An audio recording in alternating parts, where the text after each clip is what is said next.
You're listening to the Monday Night Community Show with Daniel on BRFM. This is the Daniel Monday Night Community Show on demand through YouTube. Thank you very much for choosing to listen to us through this method. If you'd like to keep up to date with when I add new interviews, then subscribe to this channel. So we're going to be talking all about apprenticeships on the telephone. Firstly, thank you very much for joining us. If you could just introduce yourself to our listeners, tell them a little bit about yourself, that would be great to start us off. Yeah, my name is Christian Nellemann. I'm the founder and CEO of XLN.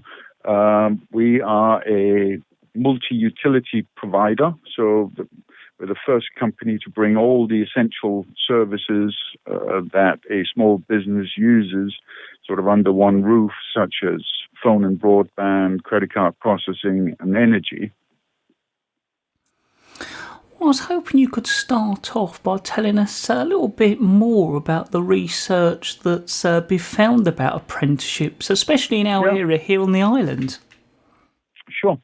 So what we've found about apprenticeships is pretty good news. About 86%, which is pretty much in line with the UK average, of your listeners see real positive value in apprenticeships. And young people are really interested in apprenticeships too. It's a real viable alternative to going to university and ending up with £30,000 or £40,000 worth of debt.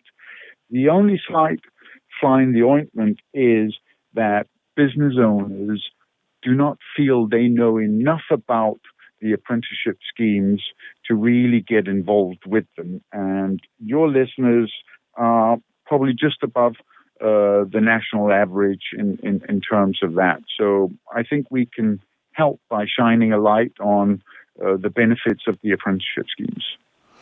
Well, it's interesting. I recently went to a conference locally that was trying to make people aware of apprenticeships, and that did seem to be the case. You know, people just aren't aware or not really sure what apprenticeships involve in sort of a modern era.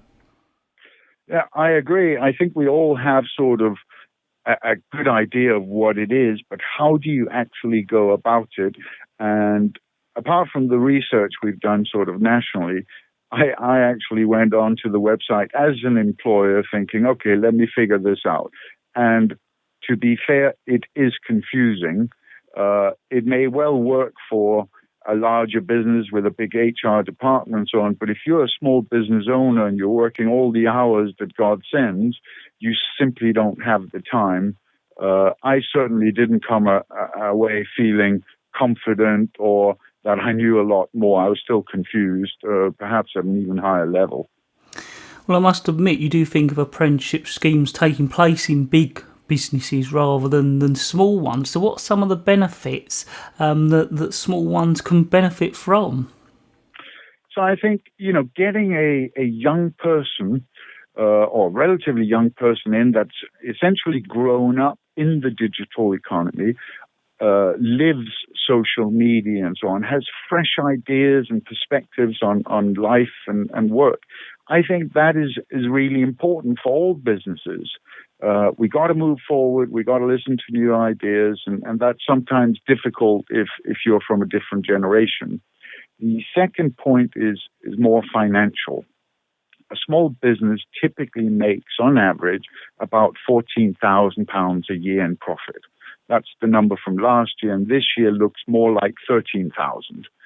So in order to grow that business, you would have to employ somebody else, and that amount of profit, 14 grand, is not enough to pay for one employee on the national minimum wage.